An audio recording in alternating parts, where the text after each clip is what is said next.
Hi, everybody. Welcome back for a Tuesday discussion on Faithful Biz with my beautiful friend and sister, Amanda Beach. So excited to be back on with you. She and I both had a rough week last week for a variety of reasons. And so feel like the Father has put on our heart a couple of stories from the Bible from David and Job, just talking about when you're going through things and you're suffering. And then I've really been struggling with that negative self-talk and just I start to question, God, is this the path you want me on? Like, how do I keep moving? How do I keep going? And the trial is there just so that we lean into him and really trust him no matter what's going on.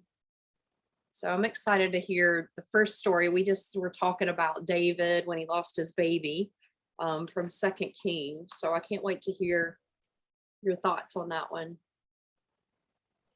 Well, I think we wanted to talk about Job.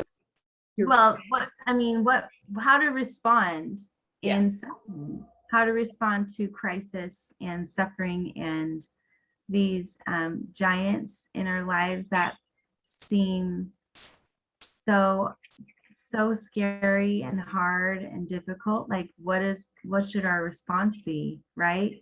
Yes. So we were talking about Job, and then I was thinking about David as an example of how to respond during a time of suffering. So the background to this passage that came to mind is so David committed adultery with Bathsheba, and just a side note, like it's just I feel like it's always just a reminder of God's grace and mercy to us when we see like major characters in the story have flaws, like in stories that I might read, fiction stories, I pull off the shelf, the hero is always, making really good choices and, above reproach. But in the Bible, like these are real people who make mistakes, and we see how they have to live with the consequences of their mistakes. So David committed adultery, and Bathsheba is the person that was involved with him, and she had a baby. Well, she was pregnant. She got pregnant, and she had the baby, but the prophet Nathan had told David that the baby was not going to live. And so in chapter 12, it says that David sought God on behalf of the child who was sick. David fasted in and lay all night on the ground, and he would not eat. And on the seventh day of doing this, the child died. And the servants of David were afraid to tell him that the child was dead. So because they were, for they said, behold, while the child was yet alive, we spoke to him. He did not listen to us. How can we say the child is dead? He may do himself some harm. They think David's going to do something even worse now, because now, the situation to them has escalated. Well, so David says, is the child dead? And they said, he is dead. Then David arose from the earth, washed and anointed himself and changed his clothes. And he went into the house of the Lord and worshiped. Then he went to his own house. They set food before him, and he ate. Then his servant said to him, what is this thing you have done? You have fasted and wept for the child while he was alive, but when the child died, you arose and ate food. He said, while the child was alive, I fasted and wept, for I said, who knows whether the Lord would be gracious to me that the child may live? But now he is dead. Why should I fast? Can I bring him back again? I shall go to him, but he will not return to me. So the reason why this verse came to mind was because of how David responded in this time of, like, he's grieving. He is in so much sorrow. He's pleading for the life of his child, and then he doesn't get the outcome that he was hoping for. But the first thing he does is go worship God. And we talked a little bit about this last week, about how the spiritual world, spiritual reality should inform our physical reality and our response to situations. And a lot of times I feel like it's the opposite. Our physical situations affect how we engage with God, how we pray, whether we read the Bible. We get so caught up in the things that are happening in this world that we forget that God is the authority and he is the one that is in charge. So if we approach our situations with that perspective, then I think what happens is we start realizing that we don't know everything there is to know about a situation. We might think we know everything that appears to be, but in reality, there's so much more happening than what we could possibly imagine. And we have to kind of trust that there's more out there than what we understand. And the person that knows all the things and is good is God. And so we know that we can trust what his plans are, even if it doesn't appear to be good to us at the time. His plan is always good. He is always working for the good of those who love him, who have been called according to his purpose, even if it doesn't seem good to us at the time.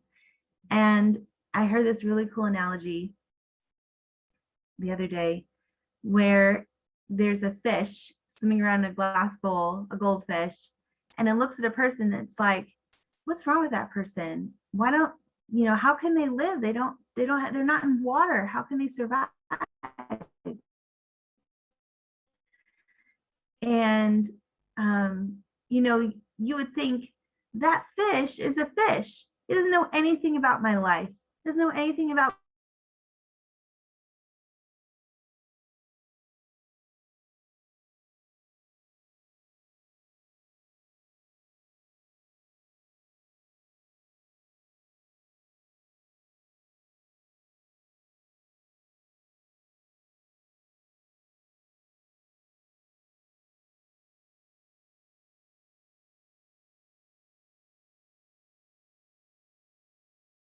I think I lost you for a second. I'm so sorry. Oh, it's okay. I heard the part about a fish. Yeah. So the fish. So I was talking about a goldfish. Okay. So goldfish is in its tiny little bowl. I'm sorry if I'm repeating myself, but it's in a tiny little bowl living underwater, and it sees a person and it says, how can that person survive? It doesn't make any sense. That person doesn't have gills. It's not underwater. Something must be wrong with that situation over there. But here's the thing, like that fish only has a tiny understanding of reality.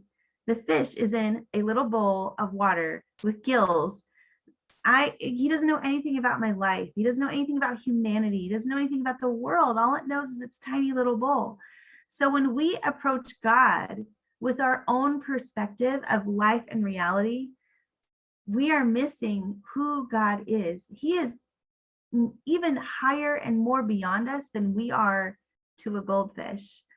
So his perspective and trusting his plan, even if it doesn't seem good to us, sometimes that's what faith is. Faith is trusting that the God that has our best interests at heart, that knows us better than we know ourselves, has a good plan and has a good purpose. And so even when things don't seem good, even when the challenges of life seem beyond our capability, God is over that too. And just one more thing, I was reading in a book recently, and it was talking about how when the cares of this life become so big and overwhelming, it's like we forget that who God is. Like, he is the creator of the universe. So my problems from my perspective in my life might seem so big, but from God's perspective, like the creator of all time, this is something that he can handle. He can handle that. And just like with David and Goliath, the actual giant, David didn't see Goliath from his perspective as a soldier. He saw Goliath from God's perspective. And he's like, God can easily deal with this, you guys. So anyway. Oh, I love that story of the fish, and it really helped so much. And I'm so glad that we picked this story, and we also were talking about Job, because David committed a sin, adultery, resulting in his child dying, right? And Job, a lot of people think of when they think of suffering, because Satan just came and wiped out everything of this righteous man, and he sat in dust, sackcloth and dust and ashes, and was pretty distraught, not understanding what was going on. And I love this passage from Job 27. Job took up his discourse and said, "As God lives, who has taken away my right? And the Almighty, who has made my soul bitter? As long as my breath is in me and the Spirit of God is in my nostrils, my lips will not speak falsehood and my tongue will not utter deceit. Far be it from me to say that you are right till I die. I will not put away my integrity from me. I hold fast my righteousness and will not let it go. My heart does not reproach me for any of my days." And so things are going to happen to us. Sometimes it could be a result of something that we've done and God's disciplining us for our learning. And a lot of times we may not know why, but it's not for us, kind of like that fish in the fishbowl. It's not really for us to question him. It's just to go with it and just try to stay in joy through all the struggles, the ones we understand and the ones we don't. And just to get back to worshiping God, Yeah. It's not always Yeah. easy. Yeah. And sometimes, sometimes we're never going to know. Like Job, I don't think God ever told him, this is why this is happening to you. Job never had an answer. And I think sometimes we're looking for an answer. Why is this happening to me? Why am I going through this challenge? Why did this circumstance have to be part of my life? This doesn't make, why? And sometimes we just don't know. Paul was afflicted with a thorn in the flesh that he begged God to remove. And God said, no, I'm not going to remove that from you. Even though you have been my faithful servant to the Gentiles and you've done all of these things, that's just going to be something that you're going to have to just manage, and Paul did. You don't hear him griping about it in every single letter. It's like a blip in one of his letters about something that's tormenting him, apparently. But we barely hear about it. He doesn't let that define him. That is not, and like Job, I love that right here.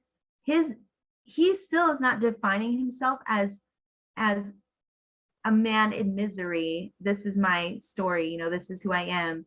He's still defining himself as this, the Spirit of God is in my nostrils, and I will not put my integrity away from me. I hold fast to my righteousness. He is defining himself as a person of integrity, a person of righteousness, and a person who is walking with the Lord. He's not letting this affliction, which is devastating affliction, to lose your entire family, all your crops, all your land, your home, and then be sick, like horribly sick. And but he is still not letting that define him. And I see people who have been afflicted, who that is like their badge, and I'm like, you are a child of God. Like, that is your thorn. Maybe you have a thorn in the flesh, or you have gone through a circumstance that's been really difficult, but you are still so loved. You are still God's chosen child. Like, let that be your joy. So it's a shift in perspective for sure. It is. And my struggle has been those ones that I feel like are internal and I don't know why, but like you said, we're not going to know why. And I just really thought about, what David said to Goliath, because sometimes those things inside of your head can feel just that big. Do you know what I mean? Mm-hmm. And I love this because he says, you come to me with a sword and with a spear and with a javelin. And that's the way, the things from the enemy come that way. They're like causing us to question, or it's hitting like our deepest fears, or our perfectionism, or our comparison, or this isn't going to work, or people are going to think I'm weird. And, I come to you in the name of the Lord of hosts, the God of the armies of Israel, whom you've defiled. This day, the Lord will deliver you into my hand. And he can do that with every one of our fears, struggles, frustrations, thorns in our side.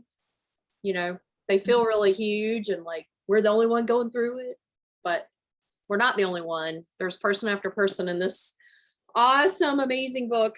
Story after story after story of real people, real stories, real challenges. Lots of people going through it in the Bible. Yeah, for sure. Yeah, this isn't Lifetime television candy coating. Right. Oh, I appreciate your time today. Thank you so much. Thank you. Thank y'all, everybody, for being on. If you have questions or prayer requests or anything that you need, please let us know. Bye now.